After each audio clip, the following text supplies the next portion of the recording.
前我是罗老师的学生，然后罗老师是我的学生是我的老师的时候，他帮我去中国留学。然后my Chinese name is He Lijian and my English name is Nick Clark. So I'm a sophomore at Georgetown University in Washington D.C. and I'm a Chinese major. So most of my in high school. So it was my first time in high school. I was terrified, and then first time taking Chinese, which was also terrifying. But I remember it seemed really hard at first, learning the pinyin and learning how to say the tones and stuff, and that was really difficult. But once you have a good foundation, then everything else kind of comes much more quickly. As you go further, you learn Chinese to memorize it, say it. Yeah, it does get much easier, especially with the characters. The characters are so hard when you first learn how to write them because they seem like these crazy pictures that don't make any sense and just lines everywhere. But as you practice more and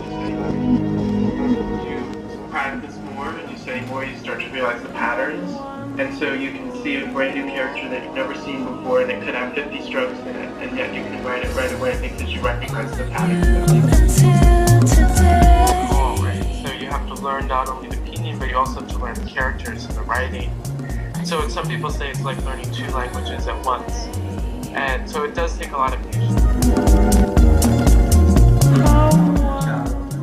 Which means Georgetown. So I'm at Georgetown University right now, so that's the name of that school.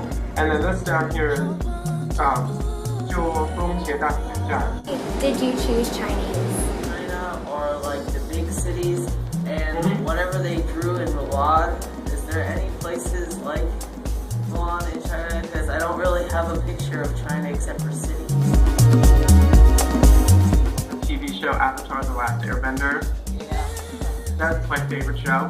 And a lot of that show is also based off of Forbidden City. So if you notice, a lot of times there's so that's where like it's like a big courtyard and there's two huge things that kind of come out like this, and it's usually red, and then it's got like a big roof on top, and then it kind of goes back around.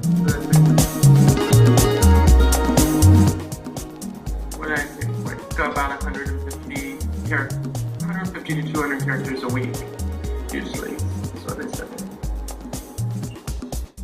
You type it or like write it out and submit it.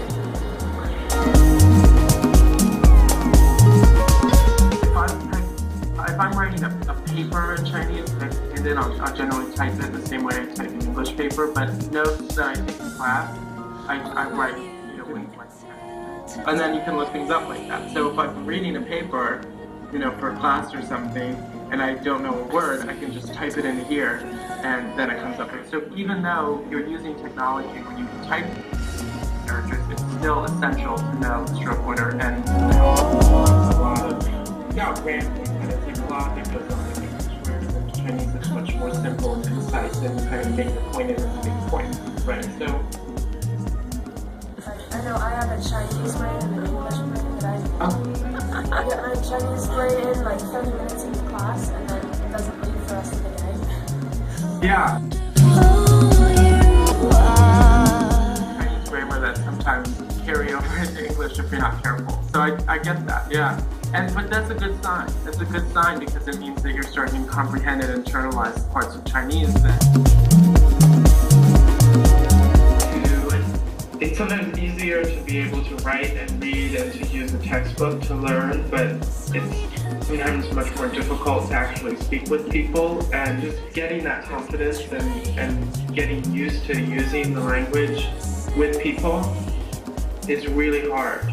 And I think I sometimes get really learn a lot of new things, and then all of a sudden I feel like I'm not learning anything anymore, and everything's just kind of sliding by, and I'm forgetting things, and even the basics I'm not remembering.